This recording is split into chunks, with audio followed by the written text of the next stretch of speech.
திருச்சியில் கடந்த 15 ஆண்டுகளாக மின்சார இணைப்பு தர மறுப்பதால் 50க்கும் மேற்பட்ட குடும்பங்கள் அல்லல் படுகின்றன. மின்சாரம் இல்லாததால் உறவினர்கள் கூட வீட்டுக்கு வருவதில்லை என்கிறார்கள் இவர்களின் பிரச்சனை என்ன? விரிவாக பார்க்கலாம்.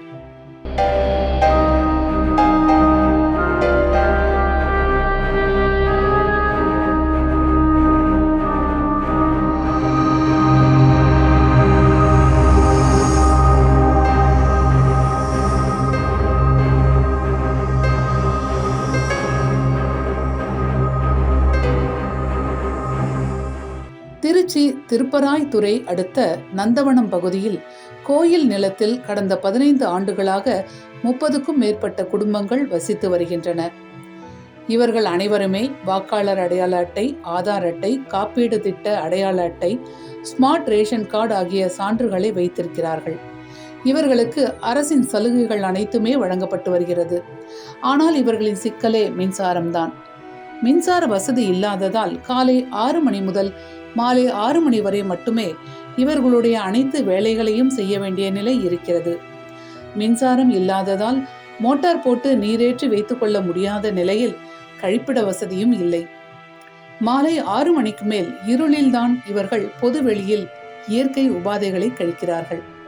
இதற்காக அருகில் உள்ள ரயில்வே தண்டவாளத்தை கடந்து செல்ல வேண்டிய நிலையே இருக்கிறது. பள்ளிக்கு செல்லும் குழந்தைகள், வேலைக்கு செல்வோர் என காலையில் எழுந்து குளித்து செல்ல முடியாத நிலையில் தவிக்கிறார்கள். தெருவில் ஒரே ஒரு குடிநீர் இணைப்பு குழாய் உள்ளது. 100 மீட்டர் தூரத்தில் மின் இணைப்புடன் மின் கம்பம் இருக்கிறது. அதில் மின்விளக்கு எரியும் பொழுது ஏக்கத்துடன் இங்கு வசிப்பவர்கள் பார்த்து பார்த்து மனம் நொந்து போவதாக தெரிவிக்கிறார்கள். வயதான பெற்றோரையோ இங்குள்ளவர்களையோ உறவினர்கள் யாரும் பெரிதும் சந்திக்க வருவதில்லை. மின்சாரம், குடிநீர் வசதி இல்லாததையே இவர்கள் சுட்டிக்காட்டுகிறார்கள். நாங்கள் மெயின் ரோட்லேருந்து இப்போ 15 வருஷம் ஆகுது. நாங்கள் இங்கே இந்த இடத்துக்கு வந்து எங்களுக்கு எந்த வசதியுமே கிடையாது. தண்ணி சௌகரியம் கிடையாது, போக்குவரத்து சௌகரியம் கிடையாது, பாத்ரூம் போகிறதுக்கு இடம் இல்லை. ரயில்வே கரைக்கு தான் போகணும். 3 ட்ரிப்பு நானே உளுந்து எந்திரிச்சு வந்தேன். வயசான ஆள் தான், 70 வயசு ஆகுது எனக்கு. அதில் ஏற இறங்க என்னால் முடியலை. எந்த சௌகரியமும் கொடுக்கல. தண்ணி ஒரு குடம் தண்ணி தூக்குனா 1/4 மணி நேரம் ஆகும். எனக்கே முழங்கால் வலியெல்லாம் இருக்குது, ப்ரெஷர் இருக்குது. நான் தான் போய் சிரமப்பட்டு தூக்கிட்டு வரணும். எனக்கு வாரிசு இல்லை, பிள்ளைங்கெல்லாம் இல்லை, அனாதை நான். மின்சாரம் எதுவுமே இல்லை. எங்களுக்கு ஓட்டு வந்து வாங்குறாங்க. எந்த கட்சியிலையுமே 10 வருஷமாக ஆண்டாலும் உள்ளே வந்து ஓட்டு கேட்டாங்க. எல்லாருமே போட்ட நம்பிக்கையா வாங்க நாங்கள் செய்கிறோம்னு சொல்லி போடுவாங்க. நாங்கள் கிட்ட போனால் உங்களுக்கு கேஸ் நடக்குதுன்னு சொல்லுவாங்க. வந்துடுவோம். 10 வருஷமாக அதே வார்த்தை. இப்போ நாங்கள் கேட்டுக்கிட்டு இருக்கோம். ஆனால் இந்த ஆட்சியில் தான் இந்த இடத்துக்கு நாங்கள் இங்கே வந்ததே இந்த ஆட்சியில் தான் வந்தோம். 10 வருஷமாக போராடி இப்போவும் நாங்கள் உங்களுக்கு செய்கிறோம்னு தான் சொல்கிறாங்க. இன்னும் செஞ்ச பாடு கிடையாது. எனக்கு எல்கேஜி யூகேஜி படிக்கும்போது இங்கே கூட்டிகிட்டு வந்தாங்க. எனக்கு இப்போ 18 வயசு ஆக போகுது. வந்து 15 வருஷம் ஆகுது. இன்னைய வரைக்கும் கரண்ட்டு கிடையாது. படிக்கிறதுக்கு கஷ்டம்தான். இந்த மாதிரி சீமலை விளக்கில் தான் படிக்கிறோம். அதில் படித்து கண்ணே ஒரு மாதிரி தண்ணி வருது, எரியுது.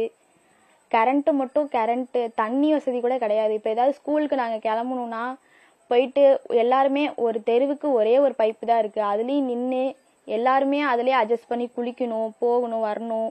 ரெஸ்ட் ரூம் கூட கிடையாது. போயிட்டு வர்றதுக்கு ரொம்ப கஷ்டமாக இருக்குது. இந்த மாதிரி ரயில்வே சைடு தான் யூஸ் பண்ணிகிட்ருக்கோம். அதுவும் இருட்டாக இருக்கும்போது மட்டும்தான் போக முடியும். இருட்டாக இருக்கும்போது பூச்சி, பாம்பு எது இருக்குன்னு தெரியாது. இதே சந்தைக்கு போயிட்டு வரும்போது கூட அந்த சைடு வரதுக்கெல்லாம் லைட்டே சுத்தமாக கிடையவே கிடையாது. பக்கத்தில் தான் லைன் போகுது. ஆனால் எங்களுக்கு எங்கள் தெருவுக்கு இது வரைக்கும் கரண்ட் வரல. அடிப்படை வசதின்னு எதுவுமே கிடையாது. எங்களுக்கு கரண்ட், அடிப்படை வசதியும் தண்ணி வசதியும் கழிப்பிட வசதியும் செஞ்சு கொடுத்தா போதும் சார். இப்பகுதியில் விவசாயம் செய்து வரும் ஓய்வு பெற்ற விமானப்படை அதிகாரி ஒருவர் இவர்களுக்கு உதவி செய்து வருகிறார்.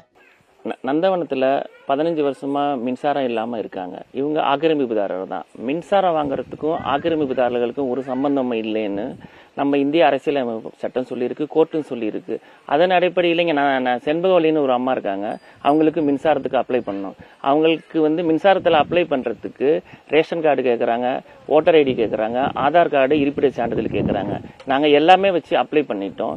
அந்த தமிழ்நாடோட மின்சார வாரிய டிஸ்ட்ரிபியூஷன் கோடு படி செக்ஷன் 24/4 வாடகைதாரரோட அனுமதி இல்லாமல் மின்சார இணைப்பு வாங்கலாம்னு சொல்லியிருக்காங்க. ஸோ அதன் அடிப்படையில் தான் நாங்கள் இங்கே அப்ளை பண்ணியிருக்கோம். ஆனால் அதுக்கப்புறமேலும் இவங்க கொடுக்க மாட்டேங்கிறாங்க. இதே மாதிரி திருவண்ணாமலையில் கிரிவல பாதையில் இருந்த 55 மீனவ குடும்பங்களுக்கு 2013 அவங்க கோர்ட்டுக்கு போனாங்க. கோர்ட்டுக்கு போனப்போ கோர்ட்டு என்ன சொல்லிச்சுன்னா, மின்சாரங்கிறது அடிப்படை உரிமை, ஆர்டிகல் 14 அண்ட் ஆர்டிகல் 21 படி இவங்களுக்கு மின்சாரம் கொடுக்கணும். இவங்களை என்க்ரோச்சரா இருந்து நீக்கிறதுங்கிறது வேற, மின்சாரம் கொடுக்கறதுங்கிறது வேற. மின்சார வாரியத்துக்கு என்ன தேவைன்னா, அவங்க அந்த இடத்துல குடியிருக்காங்கிறத சொல்லணும், அது மட்டும்தான் தேவை. இங்க இருக்க மக்களுக்கு மின்சார வசதி மட்டும் இல்லாம எந்த ஒரு அடிப்படை வசதியும் இல்லை. ஸோ நான் இவங்கள்ட்ட இப்போ அரசாங்கத்திட்டையும் இவங்களுக்கு கேட்டு ஒவ்வொரு அரசு அதிகாரிகளையும் பார்த்து உங்க சட்டத்தில் இப்படி இடம் இருக்கு, அதன் அடிப்படையில் விண்ணப்பிச்சிருக்கோம், இவங்களுக்கு மின்சாரம் கொடுங்கன்னு சொன்னா அவங்க இன்ன வரைக்கும் 2 மாசம் ஆச்சு, எந்த ஒரு பதிலும் சொல்லல. இவங்க இங்க வந்துட்டாங்கன்னா 6 மணிக்கு அப்புறம் எல்லாம் கூண்டுல போய் அடைஞ்ச கோழி மாதிரி. அதுக்கப்புறம் அவங்களால ஒண்ணுமே பண்ண முடியாது. குழந்தைங்க பெரியவங்க படிக்கிறது எந்த ஒரு வசதியுமே செய்ய முடியாது. அடிப்படை வசதியான கழிப்பிடம் இது ஒண்ணுமே கிடையாது. பெண்கள்லாம் டாய்லெட் போகணும்னா ரயில்வே லைனுக்கு தான் போகணும். இங்க எந்த ஒரு வசதியும் செஞ்சு கொடுக்க. அதனால அரசாங்கத்துல என்ன கேட்கறேன்னா, இவங்க ஆக்கிரமிப்புதாரர்களுக்கு நீங்க என்னைக்கு வேணாலும் நீக்கிடுங்க. நீங்க தண்ணி கூட கொடுக்காதீங்க, ரோட்ல இருந்து எடுத்துக்கிறாங்க. டாய்லெட் ரயில்வே லைனுக்கே போகட்டும், அதை பத்தி யாருக்கும் கவலை இல்லை. ஆனா கரண்ட் மட்டும் கொடுத்துருங்க. கரண்ட் கொடுத்துட்டாங்கன்னா ஓரளவு அந்த குழந்தைங்களோட வளர்ச்சியும் இங்க இருக்க மக்களோட வளர்ச்சியும் நல்லா இருக்கும். ஏன்னா அவங்க கேட்கற எல்லா டாக்குமெண்ட்டும் கொடுத்துருக்கோம். கரண்ட் கொடுக்கணுங்கிறதா என்னோட தாழ்மையான ஒரு ஓய்வு பெற்ற விமானப்படை அதிகாரி அவங்கள்ட்ட கெஞ்சி கேட்டுக்கிறேன். எப்படியாவது இவர்களுக்கு மின்சாரம் கிடைக்க வைக்க அதிகாரிகளை சந்தித்து அதற்கான முன்னெடுப்புகளையும் எடுத்து வருகிறார். ஆனால் அதிகாரிகள் இதுவரை எந்தவித தீர்வையும் இவர்களுக்கு சொல்லவில்லை. பள்ளி குழந்தைகள் தொடங்கி வயதானவர்கள் வரை அனைத்து தரப்பினரும் தங்களை சூழும் இருள் விலகுமா என எதிர்பார்த்திருக்கிறார்கள்.